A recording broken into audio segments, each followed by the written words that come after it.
Hello friends, welcome to our channel. இன்றைக்கி இந்த வீடியோவில் 7th ஸ்டாண்டர்ட் சோஷியல் சயின்ஸ் புக்கில் என்னென்ன லெசன்ஸ் இம்பார்ட்டண்ட்டாக படிக்கணும் தான் சொல்ல போகிறேன்.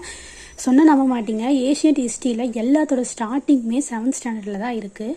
ஸோ நீங்கள் ஏஷியன்ட் ஹிஸ்ட்ரி படிக்கணும்னு நினச்சிங்கன்னா 7th 11th கவர் பண்ணாலே ஓரளவுக்கு முடிச்சிடலாம். ஓரளவுக்கு இல்லை, பெட்டராகவே முடிச்சிடலாம். சரி, ஓகே. இப்போ வந்து நம்ம 7th ஃபஸ்ட்டு டேர்ம் எடுத்துக்கலாம்.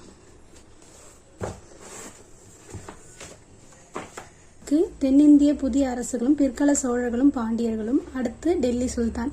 இந்த ரெண்டும் நமக்கு சிலபஸில் இருக்குது. இந்த 2 லெசனையும் படிச்சுக்கோங்க. அடுத்து புவியியலில் பார்த்தோம்னா மக்கள் தொகையும் குடியிருப்புகளும், இந்த லெசன்ஸ் படிக்கணும். நிலத்தோற்றங்கள் புவி உள்ளமைப்பு வந்து சும்மா ஒரு வாட்டி பார்த்துக்கோங்க. அடுத்து குடிமையியலில் வந்து இந்த 2 லெசனும் படிக்கணும்.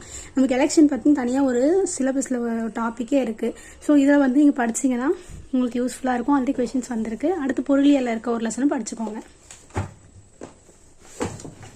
இப்போ வந்து நான் செகண்ட் டேர்ம் சொல்ல போகிறேன். செகண்ட் டேர்ம் வந்து பார்த்தீங்கன்னா இதில் வந்து விஜயநகர் பாவனி அரசுகள் படிக்கணும், முகலாய பேரரசு படிக்கணும், மராத்தியர் மற்றும் பேஷ்வாக்கள் எழுச்சி படிக்கணும். இது 3மே வந்து நமக்கு ஏஷியன் ஹிஸ்ட்ரியில் வந்துடும். அடுத்து ஜாகிரஃபி வந்து வளங்களும் படிச்சுக்கோங்க, சுற்றுலாவும் படிச்சுக்கோங்க. சுற்றுலான்றது வந்து நமக்கு ஸ்ட்ரெயிட்டாக சிலபஸில் இல்லை, பட் அதில் இருக்க கண்டென்ட்ஸ் எல்லாம் நமக்கு யூஸ் ஆகும். ஸோ அதை படிச்சுக்கோங்க. அடுத்து சிவிக்ஸ் வந்து பார்த்தீங்கன்னா மாநில அரசு, இந்த லெசன் படிக்கணும். இந்த செகண்ட் லெசன் வந்து பார்த்தீங்கன்னா மெயின்ஸுக்கு யூஸ் ஆகும். ஸோ இதையும் ஒரு வாட்டி படித்து வச்சுக்கோங்க. இந்த லெசன்ஸ்லாம் வந்து நம்ம டெய்லி ரிப்பீட்டடாக படிக்கணும். ஆனால் இது மாதிரி லெசன்ஸ்லாம் ஒரு வாட்டி மட்டும் படித்து வச்சுருங்க.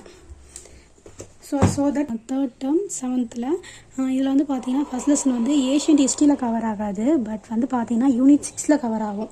இதில் நமக்கு ஆல்ரெடி ஆதிசங்கரர் பற்றிலாம் கொஷின் வந்து வந்திருக்கு. ஆழ்வார்கள் பற்றி, அடுத்து ஆதிசங்கரர் பற்றி, அவங்கள பற்றிலாம் கொஷின்ஸ் வந்திருக்கு. ஸோ படிச்சிருங்க இந்த லெசனை.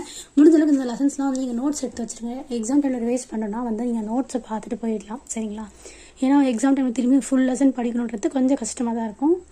அடுத்து வந்து பார்த்தீங்கன்னா தமிழ்நாட்டில் கலையும் கட்டடக்கலையும், இந்த லெசனும் யூனிட் 6 யூஸ் ஆகும். அதையும் படிச்சுக்கோங்க. இந்த மொதல் 3 லெசனுமே நீங்கள் ஒரு வாட்டி படிச்சிருங்க. ஸோ தட் நமக்கு எக்ஸாம்க்கு யூஸ் ஆகும். ஜியாகிரஃபியில் பார்த்தீங்கன்னா இல்லை தேர்ட் லெசன் மட்டும் இம்பார்ட்டன்ட் படிச்சுக்கோங்க. அடுத்து சிவிக்ஸில் மொதல் 2 லெசன் படிங்க.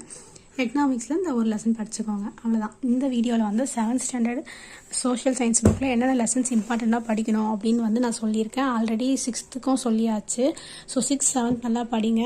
படிச்சுட்டு இதை வந்து மெயினாக வந்து ஸ்கூல் புக்கை பொறுத்த வரைக்கும் நீங்கள் நோட்ஸ் எடுத்து வச்சுக்கோங்க. ஏன் இதை அப்படி சொல்கிறேன்னா, இது மாதிரி நோட்ஸ் எடுக்காமல் தப்பு பண்ணி தான் நான் 2 வருஷம் எனக்கு வந்து எக்ஸாம் கிளியர் பண்ண முடியல. அந்த தப்பை நீங்களும் பண்ணிடாதீங்க. நோட்ஸ் எடுத்துக்கோங்க. எக்ஸாம் டைமில் ரிவிஷன் பண்ணுறதுக்கு ஈஸியாக இருக்கும். தேங்க்யூ.